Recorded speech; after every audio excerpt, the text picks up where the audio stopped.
Assalamualaikum warahmatullahi wabarakatuh. Perkenalkan, kami dari kelompok 5 yang akan menjelaskan mengenai kelainan kongenital dan keturunan. Kelainan kongenital atau bawaan adalah kelainan yang sudah ada sejak lahir, yang dapat disebabkan oleh faktor genetik maupun non-genetik. Ilmu yang mempelajari kelainan bawaan disebut dismorfologi. Kelainan kongenital atau cacat bawaan adalah kelainan dalam pertumbuhan struktur bayi yang timbul sejak kehidupan hasil konsepsi sel telur. Kelainan bawaan dapat dikenali sebelum kelahiran, pada saat kelahiran, atau beberapa tahun setelah kelahiran. Kelainan bawaan dapat disebabkan oleh keabnormalan genetika, sebab-sebab alamiah, atau faktor-faktor lainnya yang tidak diketahui. Kongenital dibagi menjadi dua. Yang pertama, malformasi kongenital, yang timbul sejak periode embrional sebagai gangguan primer morfogenesis atau organogenesis. Yang kedua, deformitas kongenital, yang timbul pada kehidupan fetus akibat mengalami perubahan morfologik dan struktur, seperti perubahan posisi maupun bentuk dan ukuran organ tubuh yang semula tumbuh normal. Faktor penyebab terjadinya kongenital. Yang pertama, kelainan genetik dan kromosom.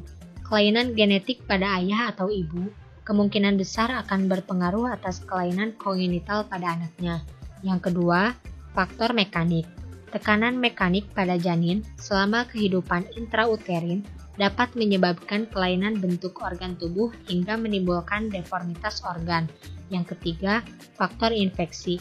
Infeksi yang dapat menimbulkan kelainan pada kongenital ialah infeksi yang terjadi pada periode organogenesis, yaitu dalam trimester pertama kehamilan. Yang keempat, faktor obat.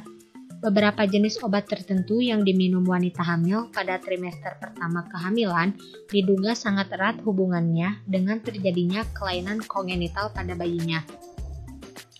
Yang kelima, faktor umur ibu. Telah diketahui bahwa mongolisme lebih sering ditemukan pada bayi-bayi yang dilahirkan oleh ibu yang mendekati masa menopause.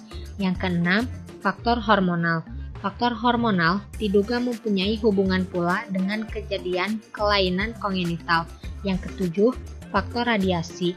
Radiasi adalah permulaan kehamilan mungkin sekali akan dapat menimbulkan kelainan kongenital pada janin. Yang kedelapan, faktor gizi. Pada manusia, pada penyelidikan menunjukkan bahwa frekuensi kelainan kongenital pada bayi-bayi yang dilahirkan oleh ibu yang kekurangan makanan lebih tinggi bila dibandingkan dengan bayi-bayi yang lahir dari ibu yang baik gizinya. Patologi dan patofisiologi kelainan kongenital. Yang pertama, malformasi adalah suatu kelainan yang disebabkan oleh kegagalan atau ketidaksempurnaan dari satu atau lebih proses embriogenesis. Yang kedua, deformasi.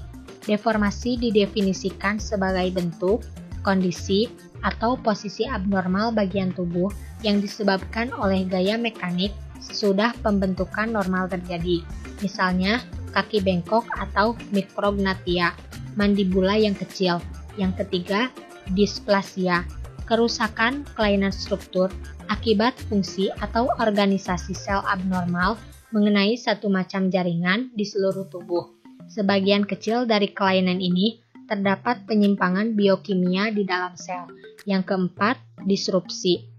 Disrupsi adalah defek morfologik satu bagian tubuh atau lebih yang disebabkan oleh gangguan pada proses perkembangan yang mulanya normal.